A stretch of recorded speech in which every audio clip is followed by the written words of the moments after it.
3교리고 사주의 일진사주 명리학 제2199강 시작하겠습니다. 오늘은 양력으로 2024년 11월 13일이고요. 음력으로는 2024년 10월 13일입니다. 오늘 명식은 갑진년 을해월 신사일이 되겠고 일진은 신사가 되겠습니다.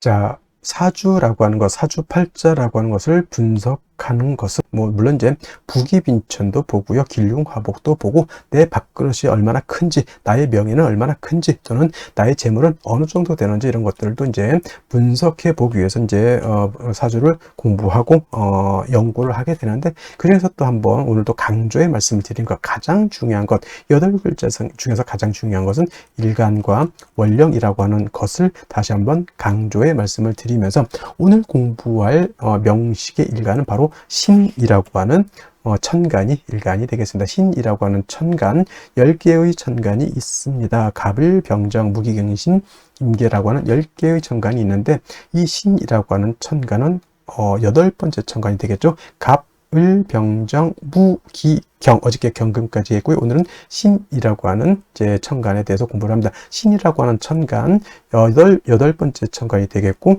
경과 마찬가지로 오행으로 보게 되면 금이 되죠. 금, 쇠라고도 이렇게 표현하고, 그 다음에 금의 기운이라고 하는 것은 숙살의 기운을 이렇게 말한다고 했죠.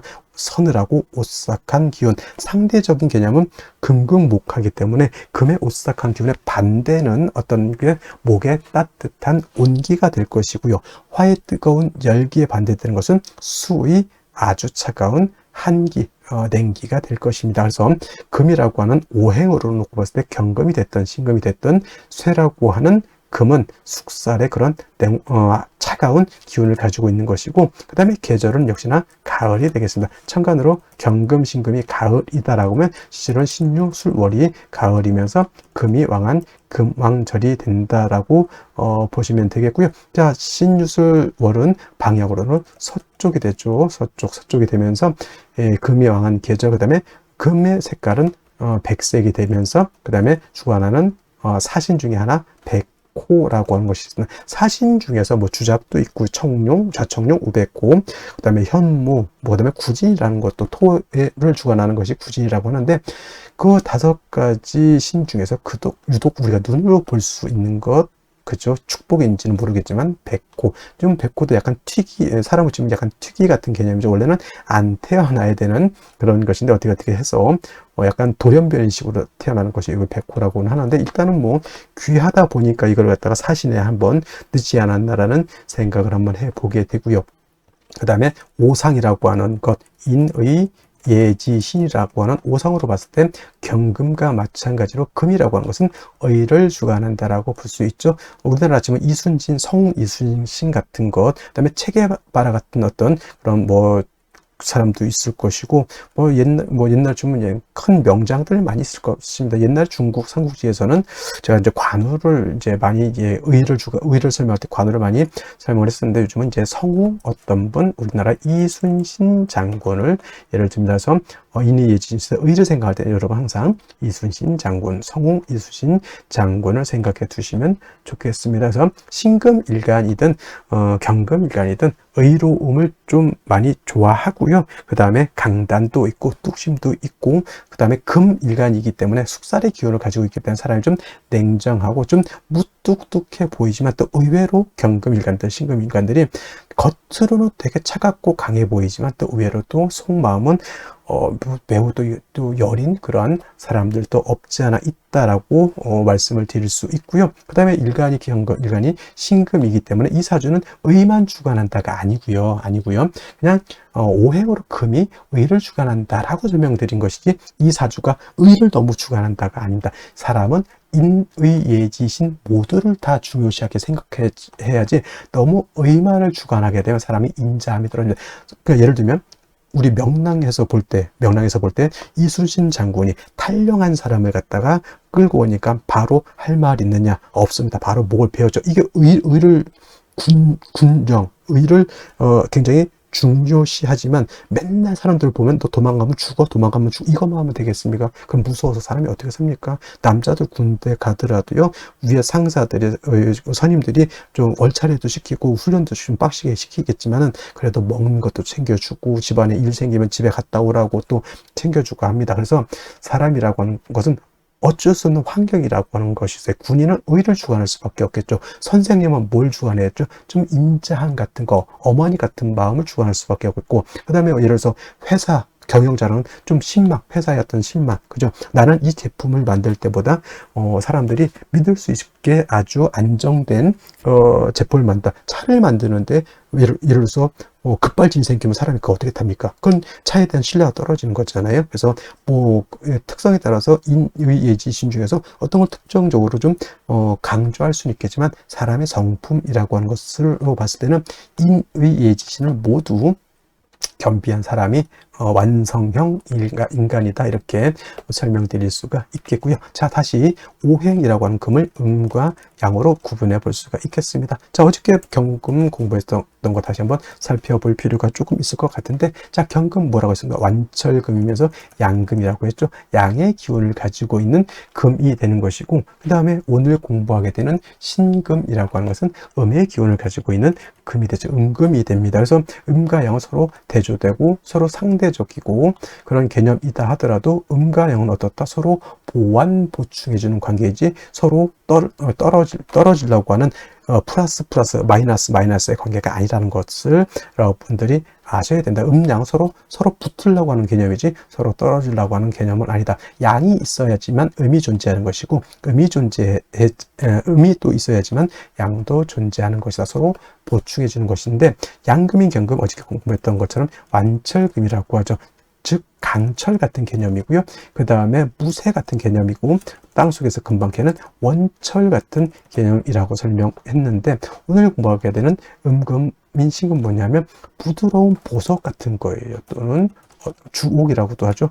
보석, 주옥, 또는 여러분들 가지고 있는 금반지, 금귀걸이, 금목걸이, 또는 도자기 같은 거, 굉장히 고려청자 같은 경우 굉장히 고가의 귀중품이 될 수 있겠죠. 그 다음에 여러 가지 장신구들, 뭐 황금 열쇠, 금두꺼비 같은 거 다 신금인 음금으로 볼 수가 있습니다. 그래서 경금 같은 경우는 무쇠 강철 같기 때문에 정화로서 단련하고 간목으로서 정화를 도와줘야지만 경금을 기물을 만들어서 경금으로서의 용도 쓰임 가치가 드러날 수 있다, 이렇게 설명을 드렸는데, 신금은 쉽게 말하면 땅속에서 금광석을 캐내서 금을 순수한 금 99.9의 금을 뽑아가지고 황금 열쇠 금 반지를 만들었다 생각하시면 돼요. 더 이상 화로서 신금을 갖다가 단련할 필요가 있겠습니까? 없겠습니까? 없죠. 신금이라고 하는 것은 임수로서 여러분들 반지를 녹슬지 않게, 먼지가 끼지 않게, 색깔이 변하지 않도록 임수로서 세척을 잘 해주면 됩니다.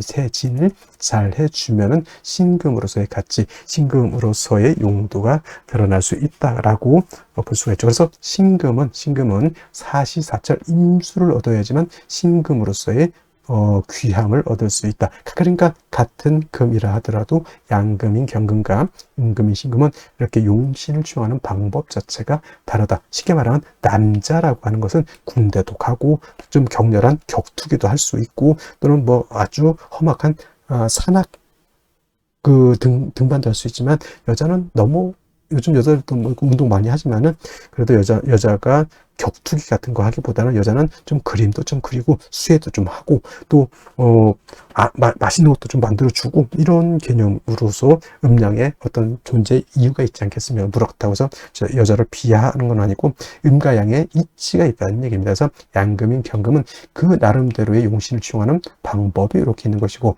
음금인 신금은 그에 맞게 용신을 취용하는 방법이 이렇게 있는 것인데, 신금은 임수를 좋아한다고 했는데 상대적으로 신금이 좋아하지 않는 게 있어요. 토를 보는 것을 좋아하지 않습니다. 선생님, 토라고 하는 것은 금을 생해주는 것이고 인성이라고 하는데 왜 싫어합니까? 경금도 마찬가지겠지만 토가 금을 생할 때는 물론 생주를 얻어서 약한 경금 또는 약한 신금이 생주를 받을 수 있지만 오금되는 것은 어쩔 수 없어요. 금이 더럽혀지는 것, 또는 토가 너무 많게 되면 토다 매금이 될 수도 있겠다. 예를 들면 뭐 술월 같은 거, 진술충묘월 같은 이런 토왕절에 태우는데 천간에 무토가 천간에 투출했다. 이거는 십중팔구는 토다 매금이 될 우려가 있겠죠. 그래서 신금은 비록 정인인 무토라 하더라도 무토 보는 것을 결코 좋아하지 않는다. 무토가 투출하게 되면 반드시 간목이라고 하는 것으로서 무토를 제해 주어야지만 신금이 매금이 되지 않는다. 그래서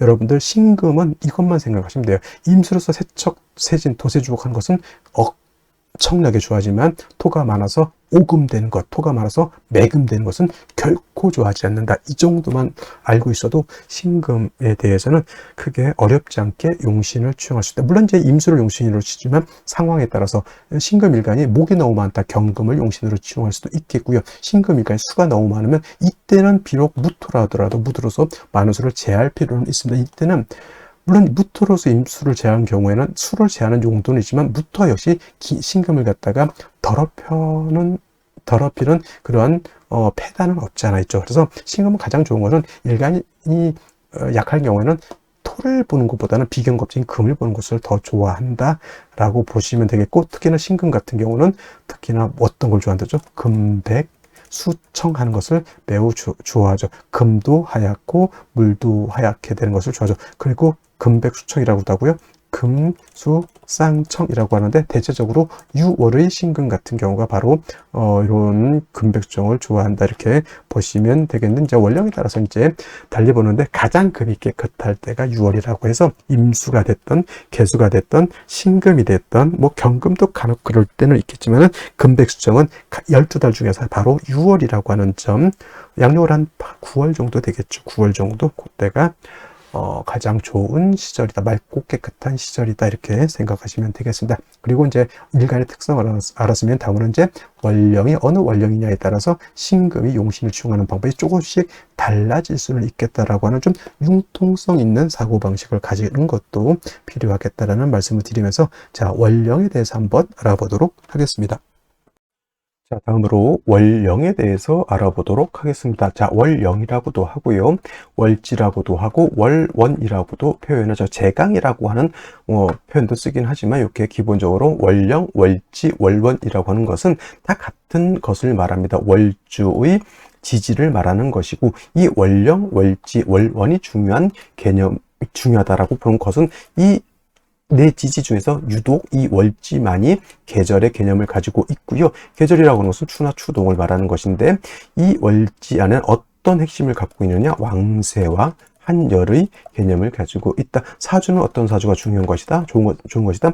중화된 사주를 좋게 보는데, 그럼 무엇을 중화를 할 것이냐? 바로 왕쇠라고 하는 것과 또 뭐 한열이라고 하는 것을 중화를 시켜야 된다. 왕쇠라고 하는 것은 사주에서 어떤 오행이 왕하냐 또는 어떤 오행이 약하냐를 보는 것이고, 한열이라고 하는 것은 이 사주가 추우냐 더우냐, 좀 더 자세하게 말하면 한난 조습을 본다라고 해요. 한이라고 하는 것은 차가운 것을 말하고, 난이라고 하는 것은 따뜻한 것을 말하고, 조라고 하는 것은 건조한 것을 말하고, 습이라고 하는 것은 습한 것을 말하는 것인데, 사주라고 하는 것은 이 한난 조습이 완전하게 중화를 이루고, 또 왕세라고 하는 것도 목화토금수 중에서 골고루 있으면서 서로 중화되고 견제 균형을 맞추고 있으면 굉장히 좋은 명식이 될 수 있지만은, 그렇지 않고 이것이 깨져 있다, 견제와 균형이 깨져 있다라고 하면 좋지 못한 구조가 되죠. 예를 들면 일간이 너무 왕한데 이 왕한 일간을 갖다가 통제할 수 없다라든가, 또는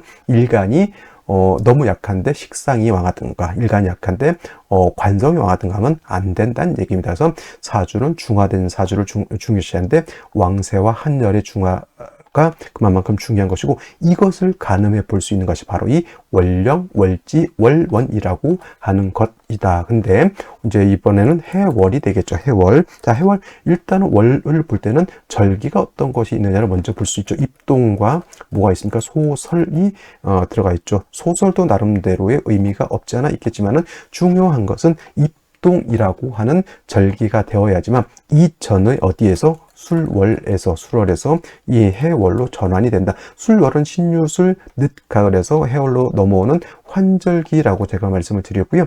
해월부터 입동이 되면서부터 해자 축월이라고 하는 3개월 동안 동절이죠. 겨울에 접어들게 됩니다. 엄동설한의 계절인 것이고요. 제가 이 해자축을 설명할 때는 남극 대륙을 연상해야지만 이해하기가 쉽다. 또는 사람이 사는 데에 가장 추운 지역을 살펴봤더니 영하 72도까지 떨어지는 그러한 곳이 있다고 합니다. 저는 그런 데서는 절대 살 수 없을 것 같아요. 그래서 해월, 자월, 축을 생각할 때는 반드시 이 극한의 한기가 있는 그런 것, 그것도 중화가 되어야지만 사람이 살 수 있는 아주 좋은 곳이 될 수 있겠다라고 해서 해월, 자월, 축월에는 반드시 조후의 개념이 절실하다, 급박하다 이렇게 표현하죠. 뭐가 있어야 된다는 얘기죠. 반드시 화가 있어야지만 땅이 얼지 않고 물이 얼지 않고 천하가 해동되어야지만 각각의 오행의 쓰임이 나타날 수 있겠다라고 볼 수가 있는 겁니다. 그래서 해월, 자월을 축을 태어났는데 어느 일간을 막론하고 예를 들어서 윤학격이 되지 않는 한은 반드시 사주에 뭐가 있어줘야 된다?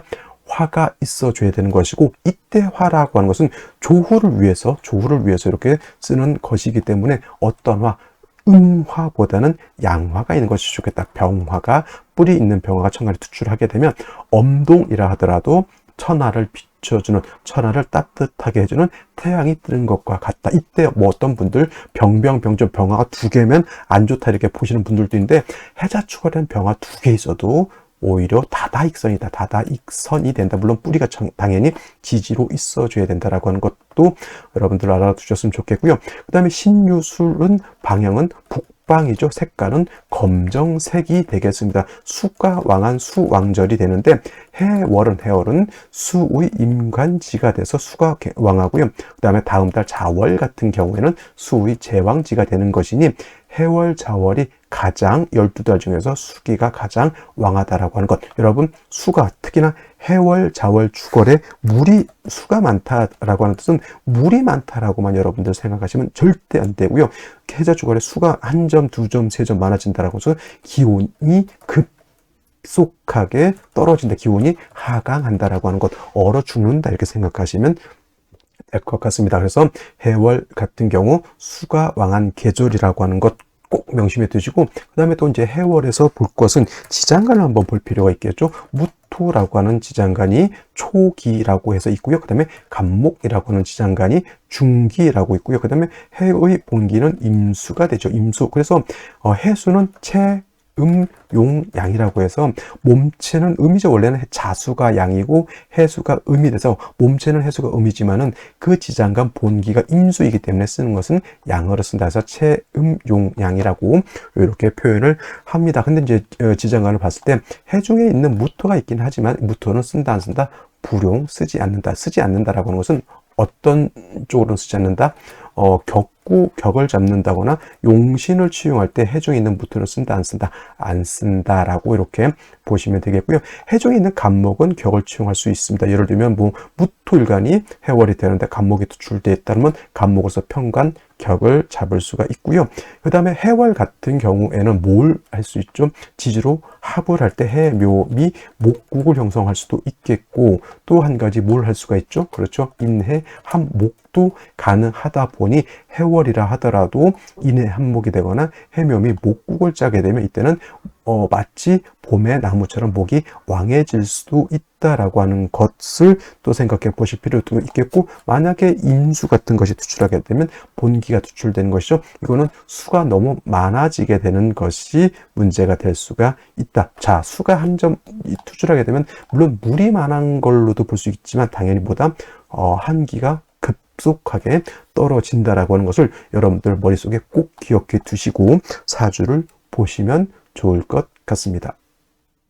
자, 이러한 엄동설한인 해월에 일간 신금이 태어나게 되면 그러면 사주를 어떻게 배합하는 것인가? 자, 일간 신금이라고 하는 것은 보석과 같다 그랬죠. 여러분들 결혼 반지, 결혼 목걸이, 여러 가지 장신구, 집안에 대대로 물려내려오는 고려 청자 같은 거 다 신금으로 볼 수가 있겠고, 경금은 완철금, 강철과 같아서 정화로서 단련해야 된다고 하지만 신금은 자칫 불로 잘못 다스리게 되면 여러분 반지가 다 상하게 되죠. 그래서 신금이라고 하는 것은 임수로서 도세주옥 해주는 것, 세진 세척 해주는 것을 좋아한다라고 했고, 사시사철 추나 추동을 막론하고 임수상관을 얻어서 신금을 깨끗하게 해주는 것이 필요하다라고 했는데, 자, 월령 보니까 해월이죠. 해월은 겨울이면서 그 본기가 뭐가 됩니까? 지장간 말씀드렸죠. 지장간에 바로 본기가 임수이기 때문에 별달리 임수가 천간에 투출되지 않는다 하더라도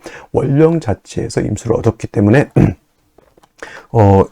신금이 해월에 태어났을 때는 용신을 내가 갖고 태어났다 이렇게 생각하셔도 과언이 아닙니다. 한데 중요한 것은 뭐냐면, 해월은 수가 왕한 반면 금이라고 하는 것은 경금도 그렇고 신금도 그렇고 해월에 태어나게 되면 일간은 약합니다. 일간이 약한데 수가 왕하게 되면 일간의 왕한 수가 일간의 기운을 갖다가 너무 많이 뺏어가게 되니까 일간 자체가 너무 약한 것이 문제가 되는 겁니다. 그래서 기본적으로 해월에 신금이 태어나갔던 해월에 경금이 태어날 때 어저께도 말씀드렸던 것처럼 경금이 태어나게 되면 약한 일간을 갖다가 일단은 튼튼하게 만들어줄 필요가 있다. 이거는 인성으로서 생조해 줄 수도 있고요. 또는 비견겁제로서 방조해 줄 수도 있는데, 유독 다른 오행하고 달리 인 경금 신금은 일간 약할 때 인성으로서 생조해 주는 것보다는 비견겁제로서 방조해 주는 것을 좋아한다. 왜냐? 특히나 신금 같은 경우는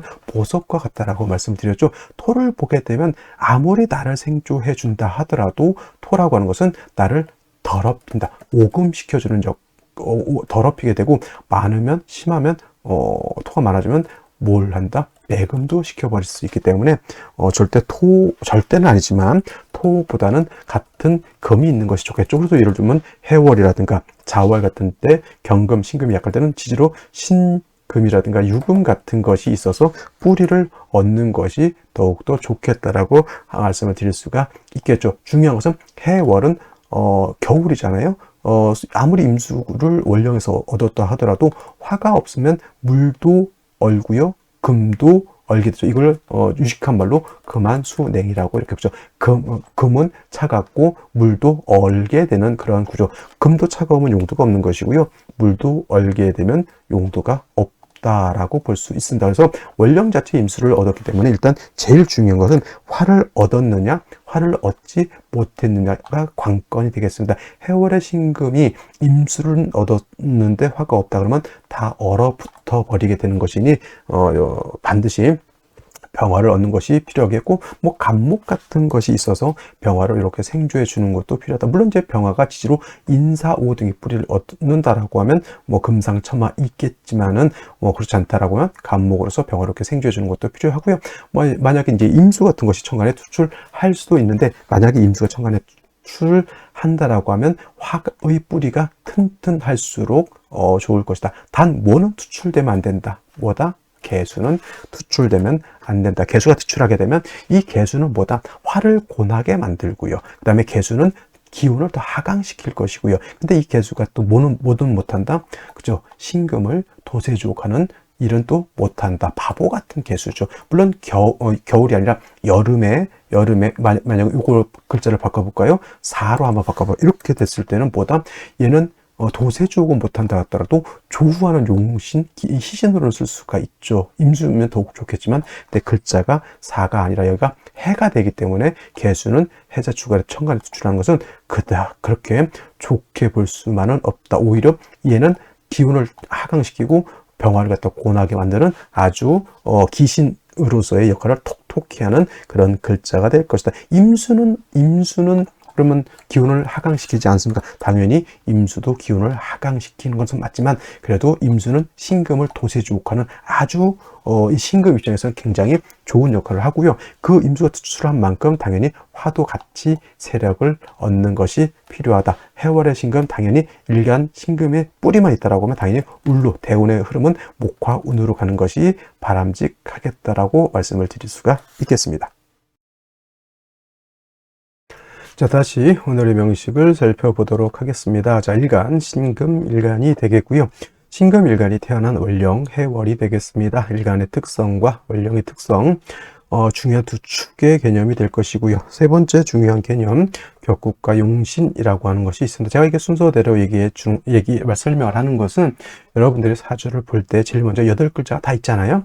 그 중에서 뭘 봐야 된다? 일간을 먼저 봐야 된다. 일간이 어떤 일간이냐. 그 다음에 두 번째 볼 거, 어떤 월령에 태어났느냐를 봐야 된다. 그 다음에 이제 글자들을 보고서, 격국과 용신은 어떻게, 찾아봐야 될 것이, 이걸 보라는 얘기입니다. 이것이 사주를 보는 순서가 되겠습니다. 그래서 격국이라고 하는 것은 사주 8글자의 틀을 보는 것이다. 사주가 그냥 막 있는 것이 아니라 이 구성된 사주 8글자가 서로 견제와 균형을 하고 있습니다. 청가들어는 생극재화라고 하고요. 지지로는 형충파회, 형충회합 이렇게 표현을 하죠. 팔법 관건이라고 해서 그런 것들을 어떻게 이루어져 있느냐를 보는 것이고, 용신이라고 하는 것은 이 사주 8글자 중에서 이 사주를 중화시킬 수 있는 가장 핵심적인 요소를 용신이라고 합니다. 중화는 뭘 중화시킨다? 왕쇠와 한열을 중화시킨다. 이 두 가지가 키포인트.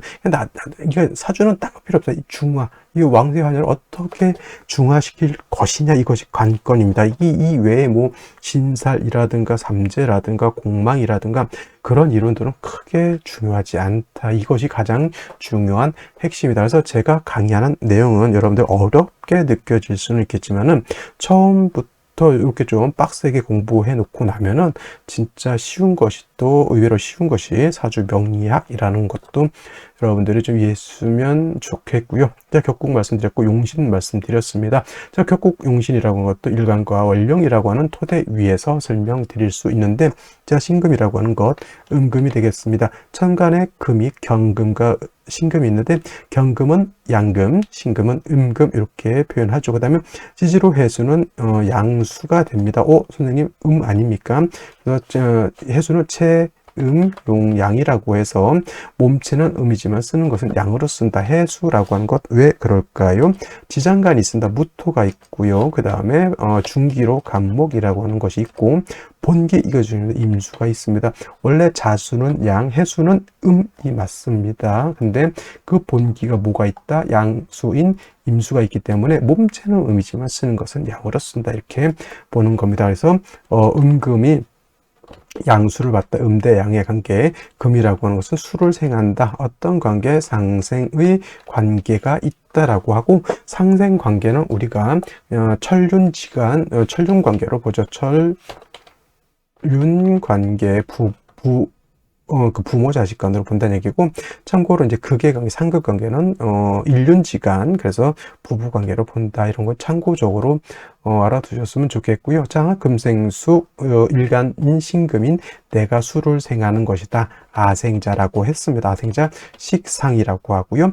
자, 내가 바깥을 표출해내는 것이기 때문에 자식 같은 개념, 나의 언행 같은 개념, 아랫사람 같은 개념, 부하직원 같은 개념 이렇게 표현하고요. 참고로 내가 생하는 것이 있으면 나를 생하는 것이 있다고 했죠. 생하자, 이거는 인성이라고 하고 육신으로는 어머니 같은 개념으로 본다라고 했습니다. 이건 이제 비교 개념으로서 알아두셨으면 좋겠고요. 자, 식상이라고 하는 것은 나의 생각, 나의 어떤 가지고 있는 것을 바깥으로 표출해내는 것입니다. 그래서 이 식상이 왕한 사람들은 반드시 일간도 왕할 필요가 있겠다. 일간도 왕하고 식상이 왕하면 그야말로 언행일치가 되는 사람, 말을 잘 하는 사람, 그 다음에 상업항을 잘 하는 사람, 지식이 많은 사람, 남을 뚝심 있게 이끌어갈 수 있는 지도자상의 어떤 마인드가 있는 사람 이렇게 볼 수 있지만은, 만약에 일간이 약한데 식상만 왕하다 반대로 생각하면 돼요. 언행일치가 되지 않는다. 폼생폼사에 내실은 없다. 사람들을 겉으로는 되게 이렇게 하는 것 같지만은 지책임을 지지 않는 아주 그냥 좀 이상한 사람이 이렇게 될 수 있습니다. 그래서 모든 것이 마찬가지죠. 특히나 이제 식재관이라고 하죠.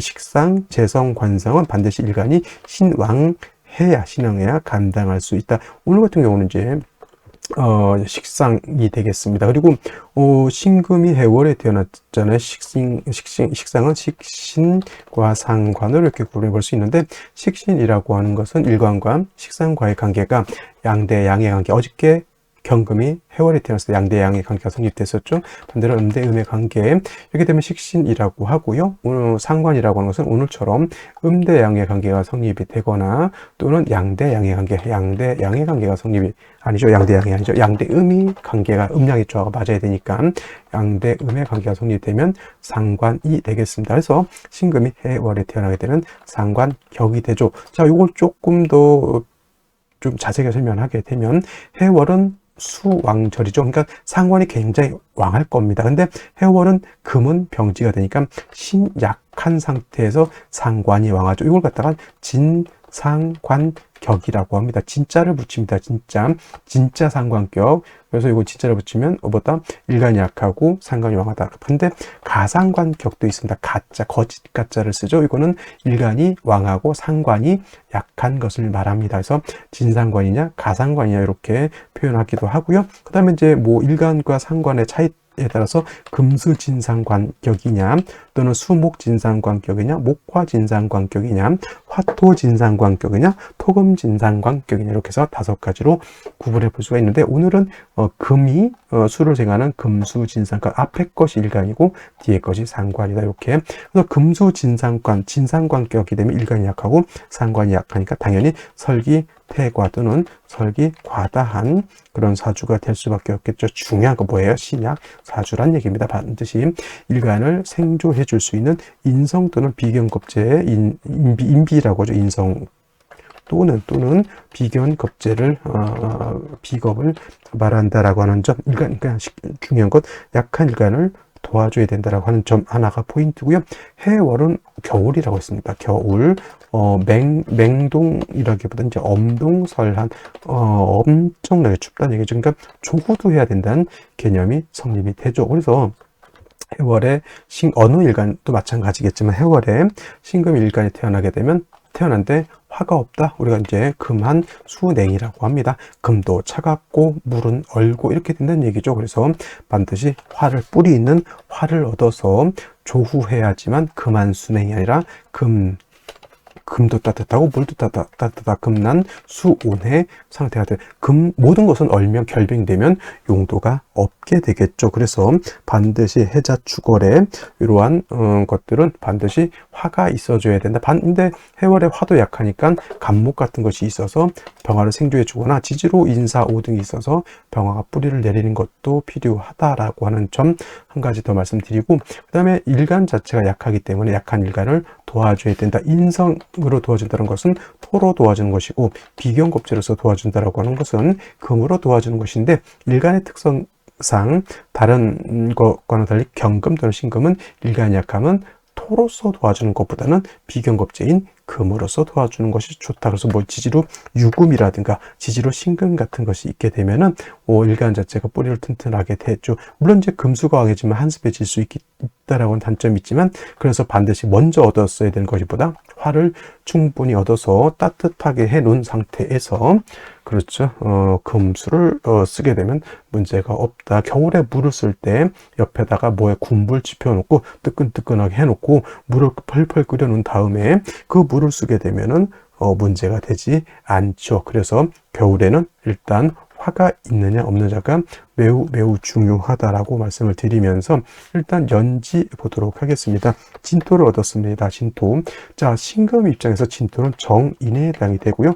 쟤는 습토에 해당이 되죠. 당연히 습토는 금을 생할 수 있지만은 동절에 토가 얼게 되면 토가 얼게 되면 금을 생하기 어렵다고 하는 점도 여러분들이 이해해 두셨으면 좋겠고, 그 다음에 축토와 진토하고 차이는, 축토는 금이 통근 가능하나 진토는 통근이 되지 않는다라고 하는 점도 기억해 두시면 좋겠습니다. 화가 없으면 진토가 금을 생할 수 있다 없다? 없으면 다 얼게 되면 반드시 화를 얻는 것이 좋겠고요.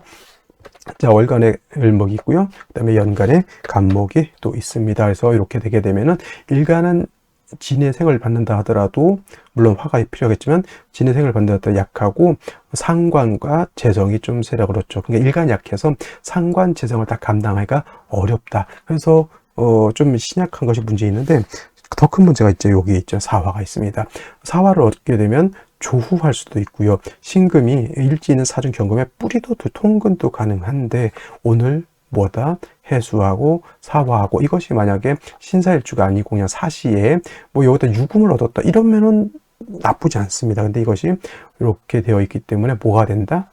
그렇죠. 사해 충이 되면은 격도 깨져버리게 되고요. 그 다음에 나한테 희신이 되는 사화도 깨박살이 나게 된다. 이렇게 보는 겁니다. 사해충, 이걸 구제할 수 있으면 좋겠는데, 어떤 생시가 오더라도 이 사해충은 구제가 되지가 않습니다. 그래서 일단은 택일은 오늘 같은 날은 일단은 비켜가는 것이 좀 좋을 것 같고요. 그래도 생시를 얻을 때는 일간한테 좀 도움이 될 수 있는, 포기하지 말고 도움이 될 수 있는 생시를 얻는 것이 중요하겠다라는 말씀을 드리면서 생시 보도록 하겠습니다. 그러면 생시 보도록 하겠습니다. 제일 먼저 무자시를 보도록 하죠. 자, 무자시가 되게 되면은 수왕절에, 물론 사해충이 됐긴 했지만 다시 수를 얻으면은 기온이 올라갈까요? 기온이 떨어질까요? 기온이 더 하강해서 한습이 가중되겠습니다. 그리고 진사의 뿌리를 둔 무토 투출되겠죠. 해월은 금이 약하다 그랬죠. 그러면 금이 작다라고 하는 개념으로도 볼 수 있죠. 근데 사진의 뿌리, 물론 사해충이 됐지만 이렇게 뿌리를 둔 무토 투출하게 되면 이거는 신금을 오금 또는 매금 시킬 수가 있습니다. 물론 이제 가불목이 있어서 이렇게 토를 제할 수는 있지만 100% 무토를 제한다라고 보기는 좀 어렵죠. 그래서 무토가 천간에 투출되는 것은 썩 좋아 보이지 않고요. 무자보다 안 좋은 거는 무술시는, 이거는 10중 8구 매금이다라고 봐도 상관없겠습니다. 기축시 같은 경우에는 이렇게 되게 되면 기토가 신금을 생하고 축토가 이렇게 신금이 뿌리를 둘 수 있습니다. 진토하고 축토의 차이라고 말씀드렸죠. 사해충만 안 됐다라고 하면 유축, 해금에 일간 신금이 뿌리를 얻고, 해중에 있는 임수로 신금을 도세죽하고 사중병화로 조홍한다, 이렇게 그 모양새가 좀 좋았을 것인데, 이게 사해충이 됨으로 인해서 그 좋은 틀이 좀 깨졌기 때문에 오늘 같은 경우 이렇게 추천드리기가 좀 어렵다라는 생각이 듭니다. 경인시 같은 경우에는 가불목은 인해진에다 뿌리를 두죠. 물론 해충이 되기 때문에 해중에 가불목 뿌리를 내리기는 좀 어렵습니다. 그렇다고 해서 100% 못 두냐? 그건 아니지만은 인진에 뿌리를 두고 있으니까 가불목은 세력을 얻었죠. 그 경금이 있어도 목을 제해주는 용도이고, 결국 중요한 것은 신금 자체가 뿌리를 얻었느냐, 못 얻었느냐, 조우가 충분히 됐느냐, 이걸 봐야 되는데, 뿌리도 약하고 조우도 안 되고 하는 것이 좀 어렵죠. 제일 중요한 건 금운 가는 것이 가장 좋긴 한데, 금운이 남자 같은 경우는 그렇죠. 여자 같은 경우도 그렇죠. 그래서 역시나 경인시 좋게 보기는 어렵고요. 임진시 같은 경우에는 진토 두 개 있습니다. 사중 경금에 뿌리를 두고 있지만 사해충이 됐기 때문에 뿌리 내리기가 좀 어렵죠. 전혀 못 내리는 것은 아닙니다. 그렇다고 하더라도 임수 투출되어 있기 때문에 한습이 가중되죠. 이렇게 되면 이제 목화운으로 가서 진토 두 개 있으니까 사중 경금도 있고, 목화운으로 가서 좀 따뜻하게 조후하는 것이 바람직하지 않을까라는 생각이 들고요. 갑옷이 이렇게 태어나게 되면은 화운가도, 이건 이제 사오화가 있기 때문에 그래도 조은 어느 정도 됐다라고 볼 수 있죠. 이거는 딴 거 볼 필요 없고요. 금수운인데 이건 수운보다는 금운으로 가는 것이 더 좋습니다. 그래서 선택의 폭이 많지 않죠. 남자로 태어나면 금운이 늦게 오죠. 여자로 태어나면 딱 이렇게 밖에 들어오지 않습니다. 그래서 좋게 보기는 어렵고요. 기해시 같은 경우는 사해충이죠. 이자불충이라는 말도 있는데, 그러니까 둘 다 충합니다. 그래서 역시나 오늘 중에서 제일 안 좋은 것도 사해충이죠. 결국은.